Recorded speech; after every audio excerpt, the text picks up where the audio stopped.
Assalamualaikum warahmatullahi wabarakatuh. Perkenalkan, nama saya Tazkia Tilofiro dengan NIM 22063110568.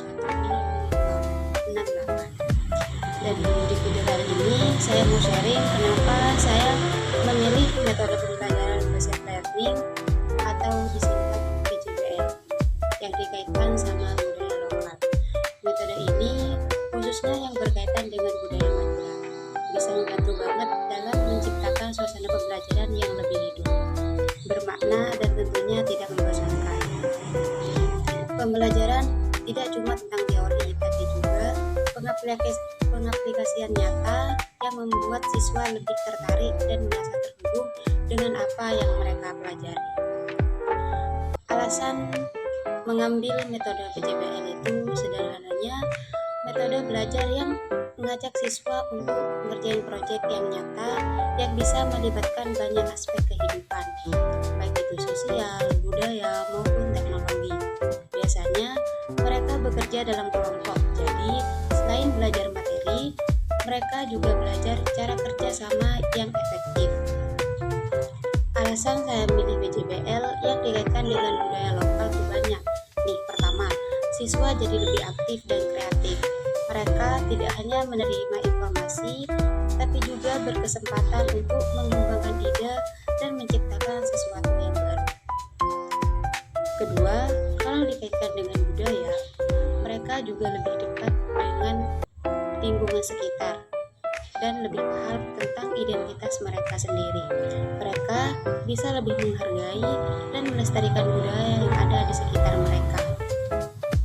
Dan yang ketiga, siswa lebih semangat belajar karena mereka bisa mengeksplor hal-hal yang dekat dengan keseharian mereka.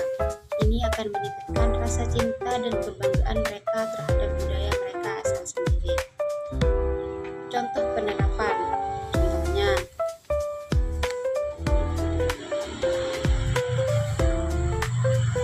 dalam pembelajaran informatika, saya bisa kasih tugas ke siswa untuk bikin video promosi tentang batik Madura.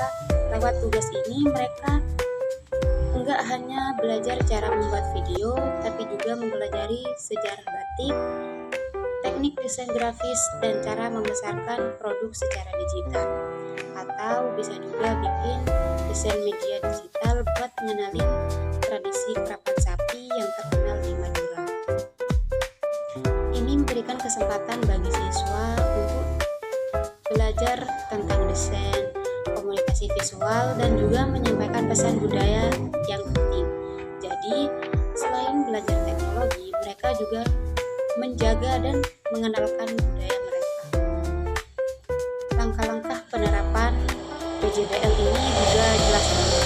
Pertama, tentukan dulu pertanyaan utama yang menjadi fokus proyek. Misalnya, gimana nih cara ngenalin budaya Madura lewat teknologi?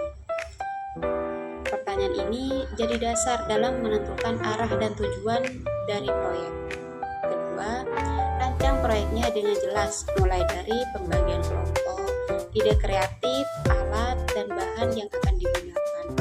Hal ini penting agar setiap siswa tahu tugasnya dan bisa bekerja sama dengan baik.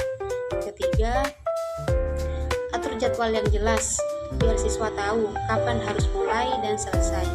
Ini juga membantu agar proyek tidak terhambat. Keempat, laksanakan proyeknya. Di sini siswa melakukan riset, observasi, bahkan wawancara langsung dengan masyarakat atau ahli budaya. Mereka bisa belajar langsung dari sumber yang relevan. Kelima, presentasikan hasil proyek mereka. Hasilnya bisa berupa video, presentasi digital, atau pameran kecil-kecilan.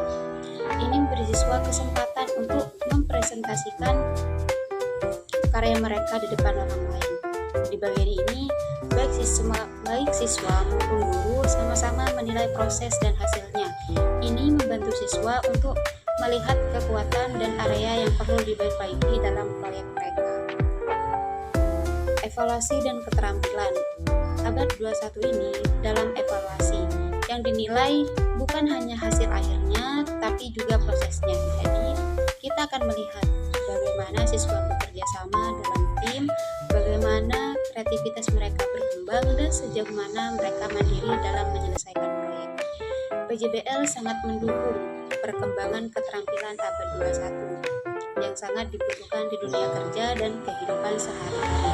Keterampilan seperti critical thinking, creativity, collaboration, communication, dan digital literasi sangat penting dan akan membantu mereka untuk lebih siap menghadapi tantangan di masa depan. Jadi, inti dari metode PJBL berbasis budaya lokal ini bukan hanya memberikan pembelajaran yang menyenangkan atau relevan, tapi juga membentuk karakter siswa. Mereka tidak hanya belajar materi, tapi juga mengenal lebih dalam tentang jati diri mereka sendiri dan budaya mereka. Metode ini mengajarkan untuk menjadi lebih kreatif, bekerja sama, dan tentunya siap menghadapi tantangan zaman dengan keterampilan yang relevan. Sekian dari saya, terima kasih sudah menonton video ini.